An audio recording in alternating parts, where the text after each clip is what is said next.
Degree అందరూ ఇస్తారు. Career కి క్లారిటీ ఇచ్చేది మాత్రం కాన్ఫిడో. బెస్ట్ యూనివర్సిటీ సీట్ తో పాటు సెటిల్ అయ్యే స్కిల్ కూడా గ్యారంటీ. నమస్తే. ఇక్కడ ఫోటో చూడండి. ఎడారిలో, ఇది సహారా ఎడారి.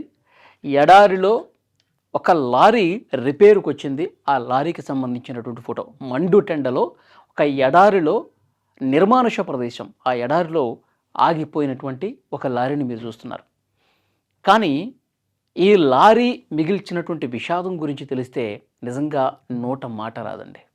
చాలా బాధ కలుగుతుంది, గుండె బరువెక్కుతుంది, కళ్ళమ్మట నీళ్ళు వస్తాయి. ఎందుకో తెలుసా? ఈ లారీలో ప్రయాణిస్తున్న వారు దాదాపు 49 మంది చనిపోయారు.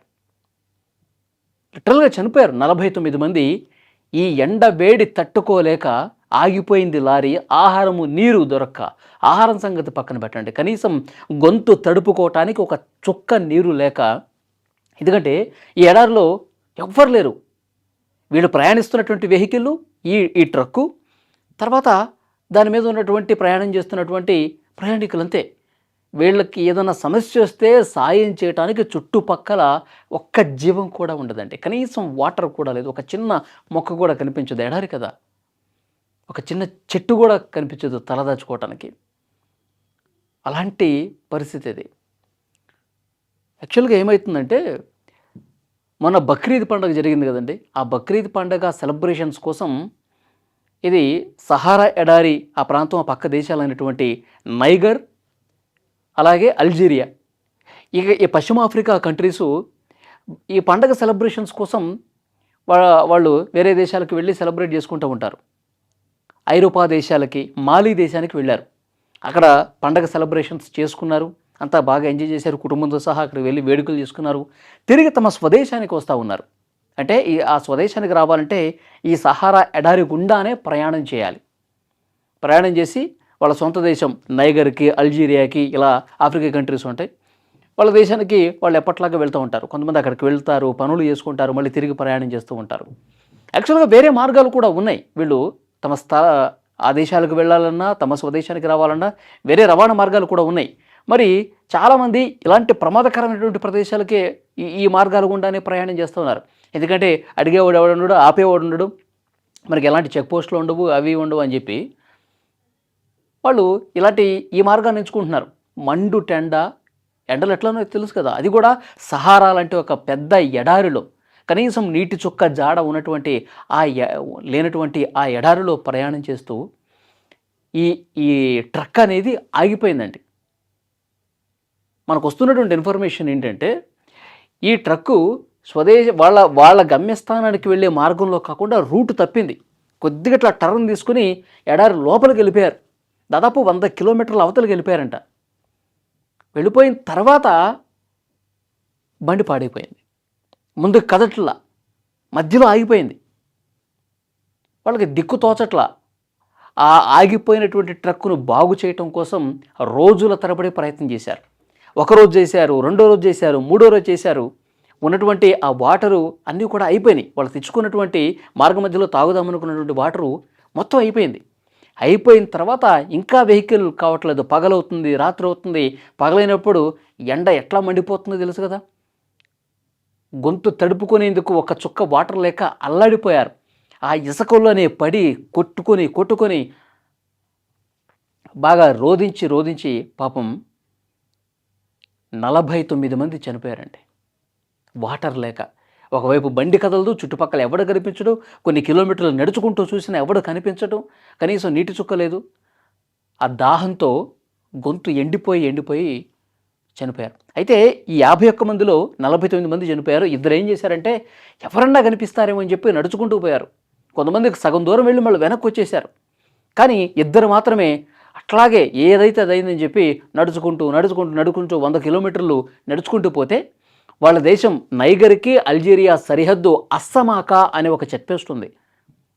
100 కిలోమీటర్ల దూరం నడుచుకుంటూ పోతే అస్సమాకా అనేటువంటి ఒక చెక్ పోస్ట్ ఉంది. అది కూడా ఇంకా లాస్ట్ స్టేజ్. రోజులు గడిచిపోయిన తర్వాత వాళ్ళు అట్లా వెళితే, అక్కడ ఆ చెక్ పోస్ట్ దగ్గరికి వెళ్తే వాళ్ళు కొంచెం అప్పుడు గొంతు తడుపుకొని ఆసుపత్రికి తీసుకెళ్లారు వాళ్ళు. అక్కడ ఉన్నటువంటి సైనికులకి ఇన్ఫర్మేషన్ ఇచ్చారు. ఇక్కడ ఇట్లా జరిగింది, ఇక్కడ మా ట్రక్ ఆగిపోయింది, లోపల 100 కిలోమీటర్లు లోపల, అందులో ఇంకొక 50 మంది వరకు ఉన్నారు దగ్గర దగ్గర, ఒక్కసారి వెళ్ళండి సార్, వాళ్ళని కాపాడండి సార్ అని చెప్పేసి అంటే నైగర్ దేశానికి సంబంధించినటువంటి సోల్జర్స్ ఒక వెహికల్ తీసుకొని అక్కడికి వెళ్ళారండి. అక్కడికి వెళితే నిజంగా ఆ సైనికులు కూడా కళ్ళల్లో వాటర్ వచ్చేసినాయి. అది ఎందుకంటే వాళ్ళు చనిపోయి ఉన్నారు అప్పటికే. ఇసుక మీద పొరలాడుతూ ఆ లారీల కింద, ఎందుకంటే అవన్నీ కూడా ఆ శవాలని చూపించలేదు కాబట్టి ఓన్లీ ట్రక్కుకు సంబంధించినటువంటి దృశ్యం మాత్రమే ఇక్కడ మీకు స్క్రీన్ మీద కనిపిస్తుంది. మొత్తం నల్ల కవర్లలో కప్పేసి వరుసగా ఆ 49 మంది శవాలన్నింటిని కూడా పరిచారు. వాటిని ఇక వాళ్ళని అందరూ కూడా నైగర్ దేశస్తులే కాబట్టి అక్కడక్కడే దగ్గరలోనే వాళ్ళని ఖననం చేసేసారంట. చాలా బాధ కలుగుతుంది. ఆ ఫోటోలన్నీ కూడా సైనికులు ప్రస్తుతం సోషల్ మీడియాలో కూడా కనిపిస్తూ ఉన్నాయి. ఇంకొక బాధాకరమైన విషయం ఏంటంటే ఆ సైనికులు మళ్ళీ అక్కడి నుంచి ప్రయాణం చేసుకుంటూ వస్తుండగా అక్కడ ఎవరు మిగల్లా. ఇక వాళ్ళందరికీ అక్కడే ఖననాలు చేసి వాళ్ళందరూ కూడా మళ్ళీ తిరుగు ప్రయాణం అవుతుంటే మళ్ళీ వాళ్ళ దేశం నైగర్ దేశానికి వస్తున్నప్పుడు ఇంకొక ట్రక్ వాళ్ళకి కనిపించిందండి. అది కూడా వెహికల్ చెడిపోయే అప్పటికి 2-3 రోజులు అవుతుందంట. ఆ వెహికల్ చెడిపోయి ఇంకా సేమ్ ఇదే విధంగా వాళ్ళందరూ బతికే ఉన్నారు. 2 రోజులు అవుతుంది, వాళ్ళ ట్రక్ పని చేయకుండా ఆగిపోయింది. ఈ సైనికులు చూసిన తర్వాత అరే వీళ్ళు కూడా పాపం ఇదే రకంగా ఇబ్బంది పడుతున్నారని చెప్పి అప్పటికప్పుడు వాళ్ళ వెహికల్ని బాగు చేపించి వాళ్ళతో పాటు తీసుకెళ్లారండి. నిజంగా ఇప్పుడు ఈ సైనికుల అదృష్టం వాళ్ళకి కనిపించింది. అదృష్టం ఉంది కాబట్టి వాళ్ళందరినీ వాళ్ళు చూశారు కాబట్టి ఆ 60 మందిని కూడా వాళ్ళు కాపాడగలిగారు. లేకపోతే సైనికులు ఇటు రాకపోయి ఉంటే కనుక ఇంకొక ట్రక్కు ఇంకొక 60 మంది కూడా ఈ విధంగా ఎండలో మాడి చనిపోయేవాళ్ళే, నీరు దొరక్క చనిపోయేవాళ్ళే. కానీ ఒక ఘటనలో మండుటెండలో సహారా ఎడారిలో నైగర్ దేశస్తులు 49 మంది స్పాట్లోనే చనిపోయారంటే ఎంత బాధ కలుగుతుందో చూడండి. సో అధికారులు కావచ్చు, అక్కడ ఉన్నటువంటి స్వచ్ఛంద సంస్థలు, ఆ దేశానికి సంబంధించిన వాళ్ళు ఎప్పుడు చెప్తూ ఉంటారంట, ఇది సరైనటువంటి మార్గం కాదు, ఈ దారి సరిగా కాదు, ఎవరు కూడా వెళ్ళొద్దు అని చెప్పి చాలాసార్లు హెచ్చరిక చేసిన వీళ్ళు పెడచెవిని పెట్టి ఇదే మార్గంలో పోతూ ఉంటారు.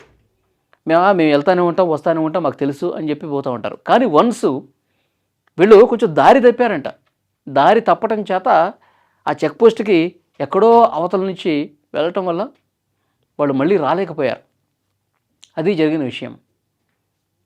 కానీ ఇప్పటికైనా అక్కడ అధికారులు ఇలాంటివి మళ్ళీ రిపీట్ కాకుండా, అటువైపు ఎవరూ పోకుండా, వేరే దేశాలకు వెళ్ళాలంటే ఇంకొక అధికారికమైనటువంటి మార్గాలు ఉన్నాయి, అటు మాత్రమే వెళ్ళాలి, ఇటు వెళ్లకుండా సరైనటువంటి ఒక పర్యవేక్షణ, అక్కడ కొంత సెక్యూరిటీ సిబ్బందిని ఏర్పాటు చేసి ఇటు మార్గం లేదు, ఇటు వెళ్ళకూడదు, ఇది ప్రమాదకరం అని చెప్పి ఒక హెచ్చరిక బోర్డులు ఏర్పాటు చేస్తే మాత్రమే, ఎందుకంటే గతంలో కూడా చాలామంది ఇట్లా చనిపోయి ఉన్నారంట. సో ఇవి జరగకుండా ఉండాల్సినటువంటి అవసరం ఉంది. ఎందుకంటే యాక్చువల్గా ఎక్కడో సహారా ఎడారి ఆఫ్రికా ఖండాల్లో జరిగినటువంటి ఘటన ఇది, మనకు సంబంధించింది కాదు. కానీ ప్రాణం ఎక్కడైనా ప్రాణమేనండి. ఒక మనిషి ప్రాణం వాటర్ లేక పోవటం అంటే ఎంత బాధ కలుగుతుంది చూడండి. అది కూడా ఒకళ్ళు ఇద్దరు కాదు, 49 మంది ఒకేసారి స్పాట్లో ఒక్క చుక్క వాటర్ లేకుండా దాహంతో అలమటించి చనిపోయారంటే ఎంత బాధ కలుగుతుంది. సో డెఫినెట్గా ఇవి మళ్ళీ రిపీట్ కాకుండా అక్కడ సంబంధిత అధికారులు, పాలకులందరూ కూడా దృష్టి పెట్టి ఈ మార్గం వైపు ఎవరూ ప్రయాణం చేయకుండా చూడాల్సినటువంటి అవసరం ఉంది. ఈ వీడియో మీద మీ అభిప్రాయం ఏంటో కామెంట్ చేయండి.